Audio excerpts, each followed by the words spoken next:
nous allons effectuer la visite des hauteurs de la basilique.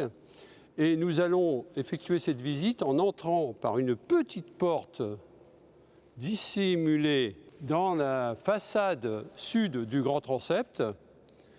Et on y voit qu'actuellement il y a des travaux d'ailleurs. Et par cette petite porte, nous allons prendre un escalier tournant qui va d'abord être emprunté, on va dire, au milieu des contreforts. Et ensuite, on passera dans une tourelle d'escalier. 200 marches quand même en haut. Voilà.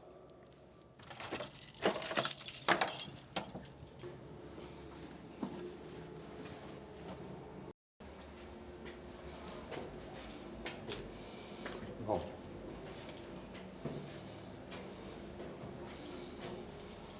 Bien, nous voici arrivés à hauteur du scriptorium. Alors on voit qu'on n'a pas le droit d'entrer parce que c'est un chantier actuellement.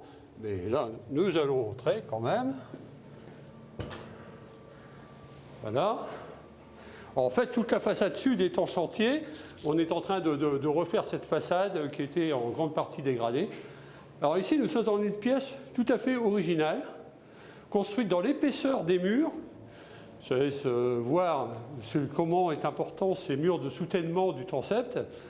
Et cette salle était à usage de scriptorium. Alors scriptorium, ça veut dire un endroit où l'on écrit. Donc, et où aussi les clercs rangeaient toutes leurs archives. On voit encore là-haut les inscriptions, ici ou là-bas, qui permettaient un classement à l'intérieur de ces arcs, les arcs qui étaient là. Voilà. Alors ici, on voit qu'il y a des peintures anciennes, ces peintures-là, et que l'ensemble était peint, alors rouge, vert, et ainsi que les voûtes. L'idée, c'est d'essayer de retrouver un maximum de ces peintures et de les restaurer. Alors, nous allons refermer cette porte, cette magnifique porte ancienne. J'arrive difficilement à la dater. C'est une porte qui a été rafistolée plusieurs fois, on a changé les serrures, etc. Mais je pense qu'elle ne remonte pas au XVe siècle, hein, tout au moins à l'époque où on a peint dans cette salle. Nous allons emprunter de nouveau l'escalier pour aller tout en haut, voilà, découvrir les hauteurs de la basilique.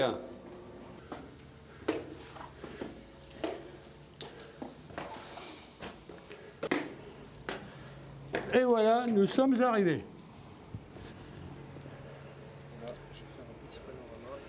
Voilà, et là vous avez Saint-Quentin à vos pieds.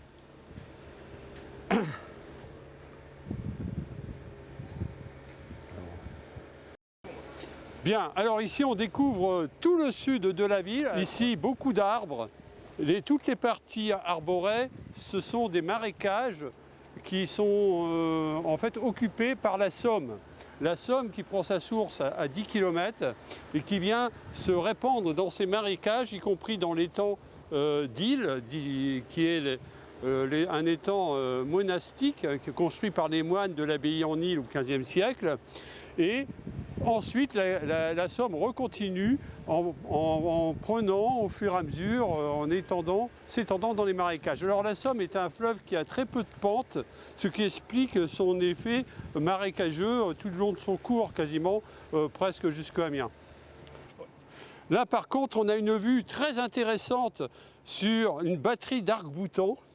Arcs-boutants extrêmement complexes à la basilique de Saint-Quentin, car il y a des poussées qui viennent évidemment des voûtes, des grandes voûtes qui sont dans le chœur, mais également des poussées des deux transepts, puisqu'on a deux transepts à Saint-Quentin, donc c'est quelque chose qui est unique en France.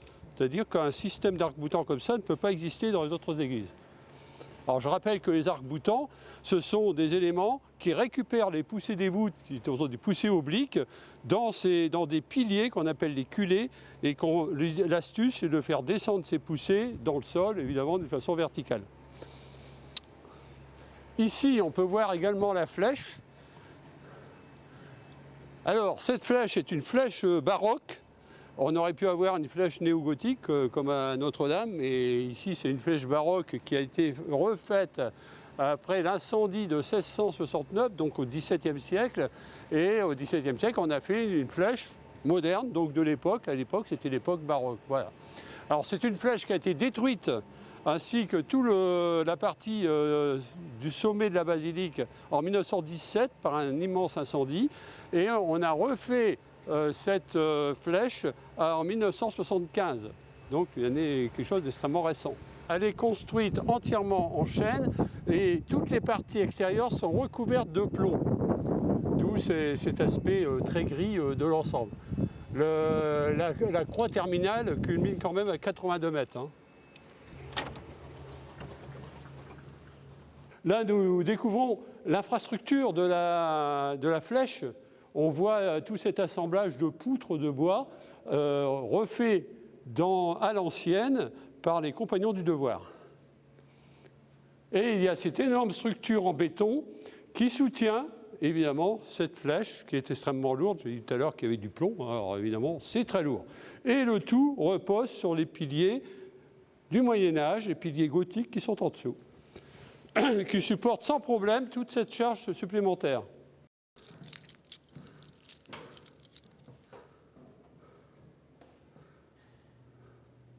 Voilà, alors ici nous découvrons la charpente du chœur.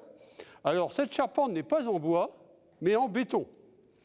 Il faut dire qu'en 1930, lorsqu'on arrive au toit, alors on est en train de reconstruire toute la partie supérieure de la basilique, et lorsque l'on arrive au toit, on s'interroge sur l'idée de faire une charpente de ce style en béton plutôt qu'une charpente en bois. Alors, il y a eu les pour, les contre, hein, ça n'a pas été facile à prendre comme idée, et surtout que c'était quand même expérimental, on n'avait jamais fait ça réellement. Donc, on va adopter ce projet de charpente en béton armé, charpente qui sera reprise à d'autres édifices, par exemple à la cathédrale de Soissons, à la cathédrale de Noyon, et à la cathédrale de Reims, on fera une charpente en ciment, qui est sensiblement différente de celle-ci. Mais on abandonnera les charpentes en bois. Alors pourquoi? Parce que le béton, d'abord, est beaucoup plus léger qu'une charpente en bois. Il suffit de regarder la charpente de la flèche pour s'apercevoir qu'il faut énormément de bois avant d'y mettre réellement le toit. Ici, la structure est beaucoup plus légère et la structure vient immédiatement pour supporter le toit. Alors, il y a des entrelacs, mais très très peu d'entretoises, et l'ensemble est extrêmement aérien, si on peut dire, et surprenant d'ailleurs quand on arrive. Effectivement, on ne s'attend pas du tout à trouver cette charpente. En tout cas, aujourd'hui, cette charpente a fait école, et aujourd'hui, on se félicite quasiment d'avoir cette charpente parce qu'elle ne bouge absolument pas. Et puis, elle est beaucoup plus légère, donc elle appuie beaucoup moins, évidemment, sur l'ensemble de l'édifice que la charpente en bois d'origine. Alors ici, vous allez voir deux voûtes, un ensemble de voûtes qui n'ont pas été détruites à la Première Guerre mondiale et qui sont d'origine, c'est-à-dire du XVe siècle. Voilà. Et là, on voit que les claveaux ne sont pas tout à fait réguliers. Vous voyez, il y en a qui sont sortis, etc. C'est pas, à l'origine, ils étaient réguliers, mais en fait, avec le temps, les voûtes bougent, l'ensemble bouge, et les claveaux sont faits pour coulisser les uns sur les autres. C'est-à-dire qu'ils n'ont pas de mortier entre deux qui les scelle, qui les colle. Et en fait, c'est comme ça, au cours du temps, eh bien, ils vont rentrer ou sortir. C'est ce qui arrive ici, et c'est tout à fait visible là. Alors ceux-là sont beaucoup plus récents, puisqu'ils ont été refaits après la Première Guerre mondiale. Donc ces caveaux n'ont pas bougé encore. Voilà, ils bougeront peut-être dans le temps. Il y a un endroit où la voûte est percée, avec un trou quand même relativement important. Et là, on découvre tout en bas la rose des vents qui est à la croisée du petit transept. Et ici, on se rend compte de la hauteur de l'édifice, c'est-à-dire 34 mètres sous voûte. 34 mètres sous voûte, c'est aussi haut qu'à Notre-Dame de Paris. C'est plus haut qu'à Allan, c'est plus haut qu'à Noyon, mais c'est moins haut qu'à Amiens, puisque Amiens est 42 mètres et on aura 48 mètres à Beauvais. Alors, ce trou dans la voûte n'est pas quelque chose d'exceptionnel dans une croisée de transept, puisqu'en fait, on y passait une énorme chaîne sur cette chaîne, on accrochait ce qu'on appelle une couronne de lumière. La couronne de lumière fait à peu près cette envergure-là, c'est-à-dire 2 ou 3 mètres de diamètre, et avec des étages, et on pouvait mettre jusqu'à 400 chandelles sur une couronne de lumière. Donc c'est extrêmement lourd. Il faut donc descendre au treuil cette couronne, allumer les chandelles et remonter ensuite pour éclairer l'église. Voilà, là on en avait 2, une ici et une là à l'autre transept de l'autre côté. Voilà, juste sous la charpente de la flèche. Bien, nous allons passer par l'extérieur.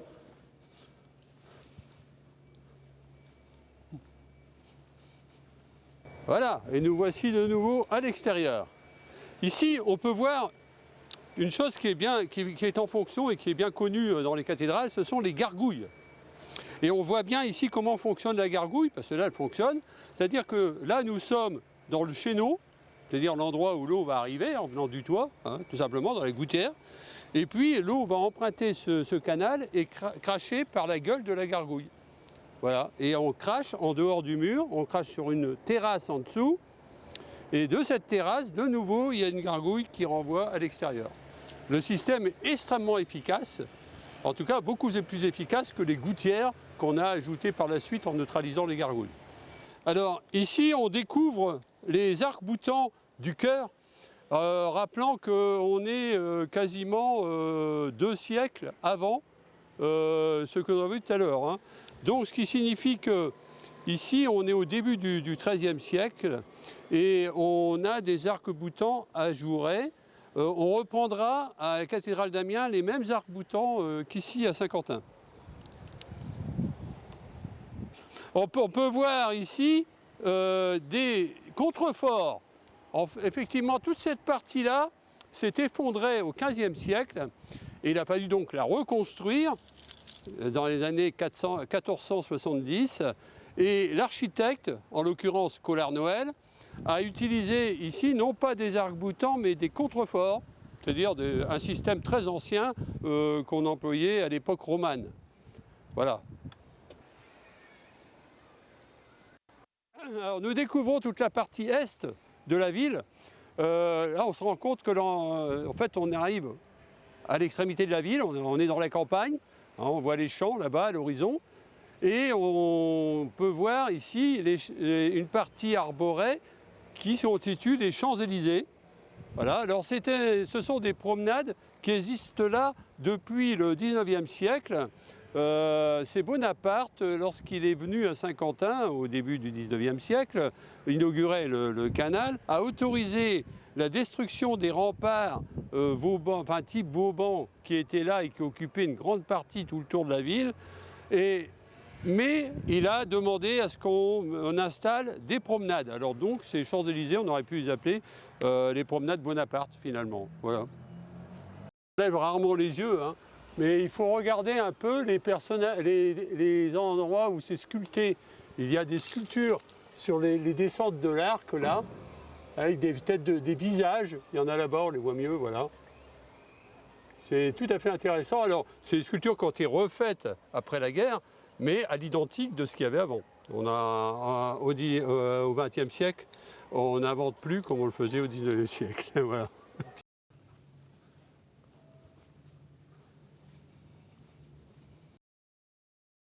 Ben voilà, nous sommes de nouveau dans le chœur et nous arrivons au grand transept et nous allons passer dans la nef de l'autre côté.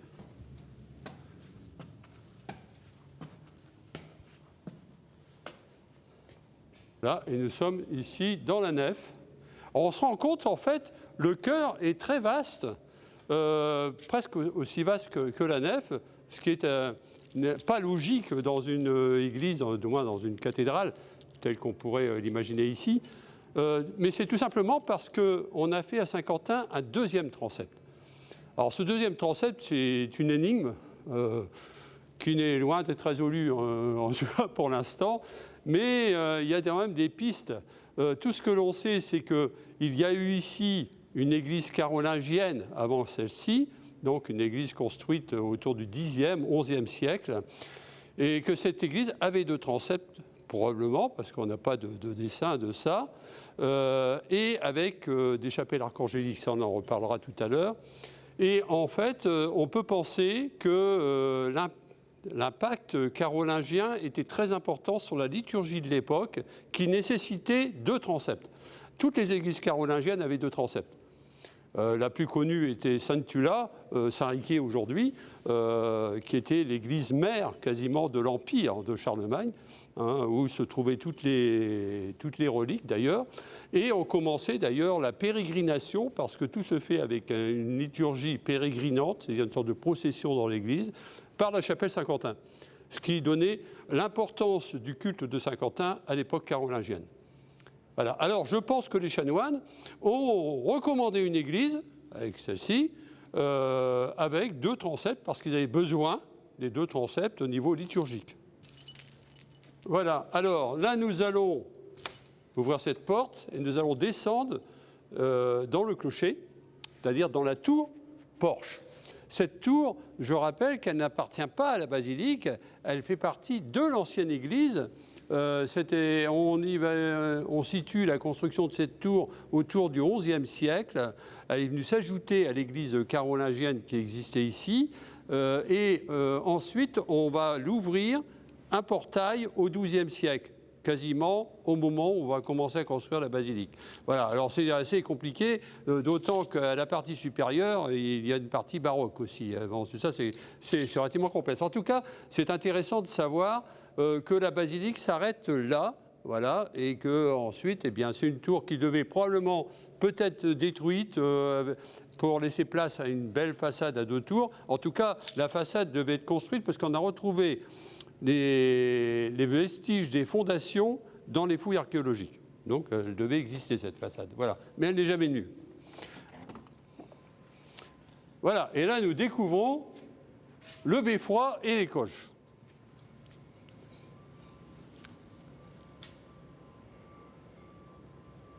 Toute la structure en bois qui fait près de 15 mètres de hauteur et qui est là pour tout simplement soutenir les cloches et puis surtout amortir les vibrations des cloches. Lorsqu'elles se mettent en marche, les cloches, elles vont battre comme ça. Hein, celle-ci fait 1 tonne 250, hein, vous imaginez ce que ça donne. Donc ça crée des vibrations dans toute cette charpente de bois. Et cette charpente de bois donc, vibre sur elle-même, mais elle ne touche pas les murs.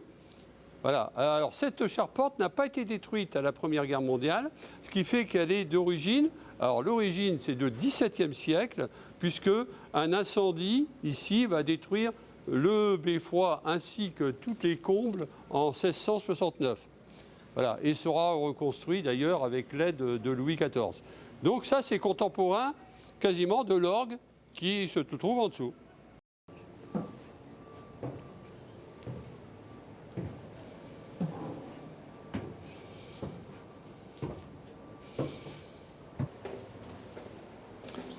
Alors, il y a dans l'église des parties métalliques, comme ici, cet élément métallique avec un gros écrou, là, ici, et qu'on peut, là, dater, avec le système qui est là, du XVe siècle.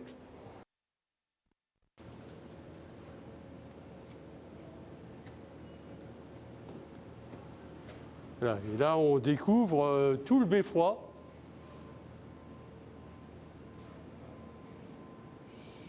Alors en fait, il est un peu surdimensionné parce que les cloches sont beaucoup plus petites qu'avant. Les dernières cloches ici sont des cloches qui ont été fondues par les Allemands à la Première Guerre mondiale. Et nous avons retrouvé des cloches entre les 2 guerres. Et en fait, aujourd'hui, on est dans des cloches qui font la moitié en poids de ce qu'elles étaient auparavant. Alors, les murs sont couverts de nombreux graffitis. Il y en a un ici, qui est intéressant. Qui sont ce sont des graffitis qu'on appelle compagnoniques, c'est-à-dire qui ont été faits par les compagnons à l'époque, quand de la construction de la basilique. Alors, ce sont des éléments qui servaient à la construction de fenêtres ou d'arcs, etc. Il y en a plein sur les piliers, il y en a partout.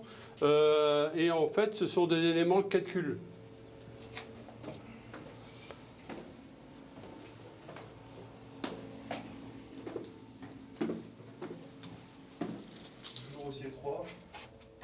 Voilà, alors là c'est bien étroit parce qu'on est vraiment dans l'épaisseur du mur. Hein.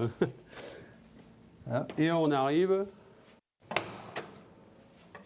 Voilà, et là nous allons descendre dans un escalier qui n'a rien à voir avec ceux qu'on a empruntés jusqu'à présent, beaucoup plus large, avec des marches beaucoup plus basses.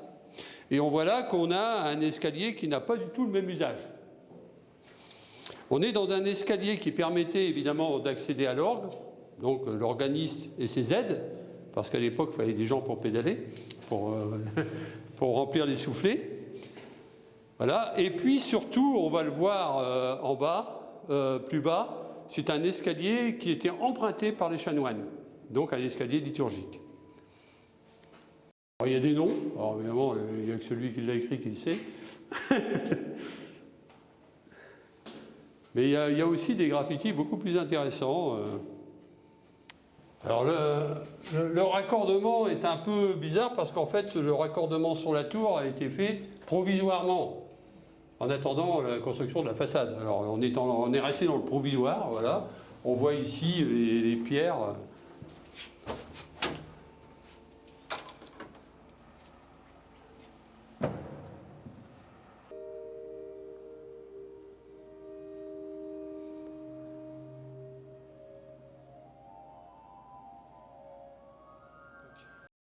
Alors, nous sommes ici dans la chapelle à Saint-Michel. C'est une chapelle archangélique, c'est-à-dire qu'elle est dédiée à un archange. Et pour montrer qu'on est au-dessus des anges, hein, archange c'est supérieur, eh bien, cette chapelle est en hauteur. On peut voir en regardant la basilique qu'on est en hauteur dans la basilique. C'est la seule qui soit comme ça ici. C'est extrêmement rare. Aujourd'hui, il est rare de rencontrer des chapelles archangéliques. On est encore là, dans quelque chose de typiquement carolingien. Les Carolingiens vouaient un culte particulier aux archanges qui sont dans le monde catholique, dans l'Église catholique au nombre de 3, Raphaël, Gabriel et Saint-Michel. Alors ici, Saint-Michel, en l'occurrence, parce que Saint-Michel étant le gardien des ténèbres, est placé à l'Occident, c'est-à-dire au coucher du soleil, donc en fait à l'ouest complètement. Et on le voit représenté souvent avec une lance en train de terrasser un dragon, c'est-à-dire de maintenir un dragon au sol. Alors le dragon, c'est Satan. Satan n'est pas mortel, donc il ne peut pas le tuer.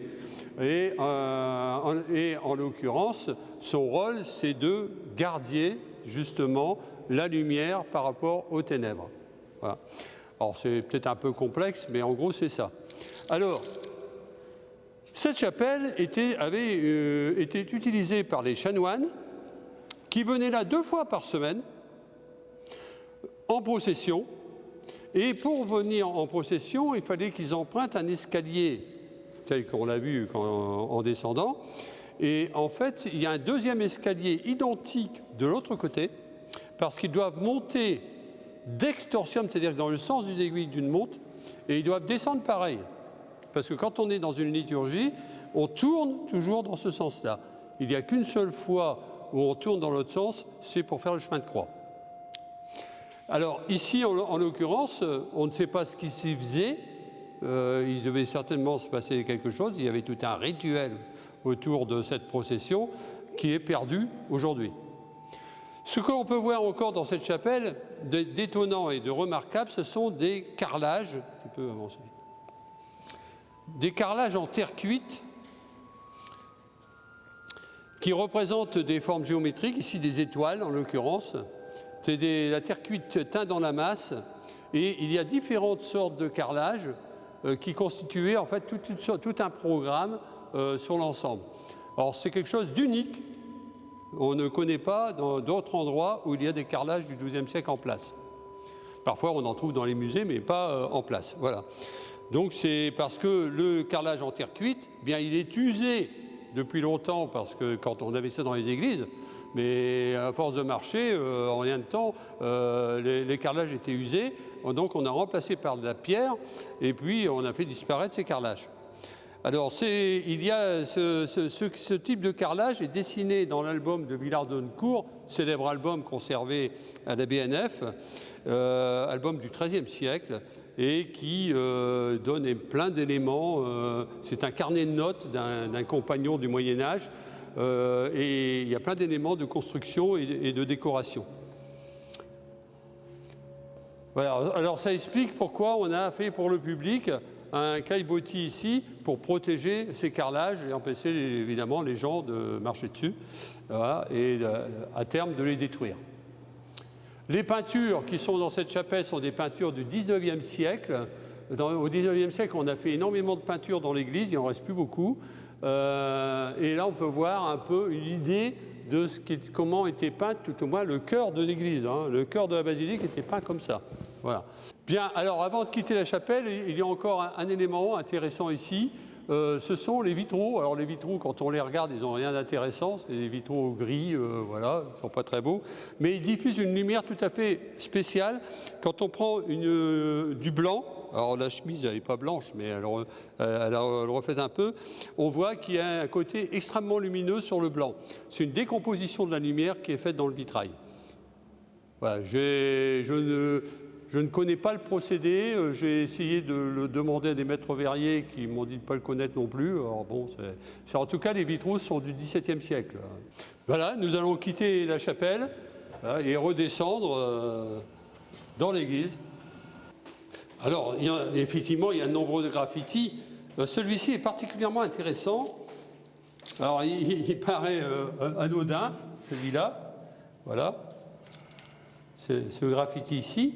En fait, ce I avec un cercle, c'est une lettre grecque, c'est la lettre phi. Et la lettre phi symbolise le nombre phi, qui est tout simplement le nombre d'or, 1,618, qui est utilisé dans la construction de cette église. Partout, dans le chœur, dans la hauteur, dans l'espace, etc. Le nombre d'or est partout. Bien, alors ici, juste au-dessus de la porte, là où nous venons de sortir, eh bien, nous pouvons voir, sculpté sur le mur, un arbre de Jessé. Alors, qu'est-ce qu'un arbre de Jessé? C'est tout simplement l'arbre généalogique du Christ. Alors, ça part de deux phrases qui sont dans la Bible. C'est une prophétie d'Isaïe qui dit que de Jessé sortira le tronc et qui amènera tous les rois de Judée, voilà, qui vont se développer. Alors, on a en bas, on retrouve Dieu le Père avec la boule bleue dans la main, comme je l'ai dit là-bas sur la peinture 19e. C'est l'univers et ce n'est pas la Terre. Là, nous sommes au XVe siècle. Au XVe siècle, la Terre est plate. Aujourd'hui, on sait qu'elle est sphérique. Alors, Adam et Ève, voilà, qui sont là, Adam et Ève. Et puis, Jessé qui est endormi, qui rêve, et il rêve qu'un arbre lui sorte du ventre. Voilà. Et dans cet arbre, on aura David, le fils de David, Salomon, ainsi de suite. On a tous les rois de Judée. Alors, on ne peut pas mettre tout le monde. On a mis des phylactères, qui sont des sortes de parchemins dans l'arbre. Et puis, on a la Vierge avec la couronne sur la tête. Ça signifie qu'elle est héritière de tous ces rois de Judée. Elle est elle-même reine, finalement. Hein, et elle va donner naissance, évidemment, au Christ, qui est tout en haut, et qui termine toute la lignée.